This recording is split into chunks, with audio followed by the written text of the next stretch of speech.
हो गए थे। कहा कि इतना जल्दी, कहा कि मैं बताता हूँ कितना जल्दी ज़हरा पूरी हो गई थी। उसने एक कागज लिया, कागज के टुकड़े किए, टुकड़े करके जमीन पे फेंक दिए। कहा कि टुकड़ों को जमा करो और मुझे दे दो। वो मोमिन उठा, वो अज़ादार उठा, उसने टुकड़ों को जमा करना शुरू किया। टुकड़े जमा करने के बाद उस मौलाना साहब को दे दिए। उस मौलाना ने पूछा, इतना बता, इनको चुनने में, इकट्ठा करने में तेरा कितना वक्त लगा है? अज़ादार ने कहा 2 मिनट, 3 मिनट या 5 मिनट। उस खतीब ने कहा इतनी देर में ज़हरा पूरी हो गई थी। अजरुकुम अल्लाह, अजरुकुम अल्लाह। अज़ादारो, आखिरी जुमला अदब का।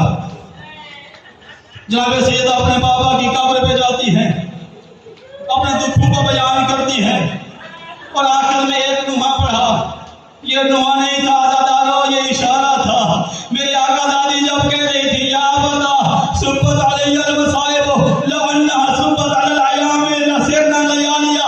अज़ादार बैठे हैं ना, मार्फत है आपके पास, काफी अरसे से आप मजालिस सुन रहे हैं, कई जाकिरों से मसाइब सुन चुके हैं, कई उलमा से आपने मसाइब सुने हैं। एक जुमला आपको सुनाना चाहता हूँ। ये बीबी ने क्या कहा, अगर ये मुसीबतें दिनों पे आती, रातों में तब्दील हो जाते। दिन होता है सफेद, रात होती है सियाह।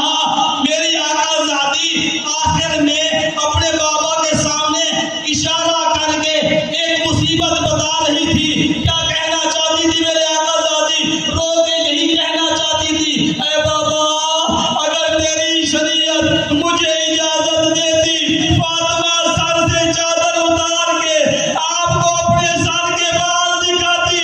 बाबा तेरे जाने से पहले जो बाल सियाह थे, ज़ुल्म इतने हुए, ज़हरा के बाल सफेद हो गए।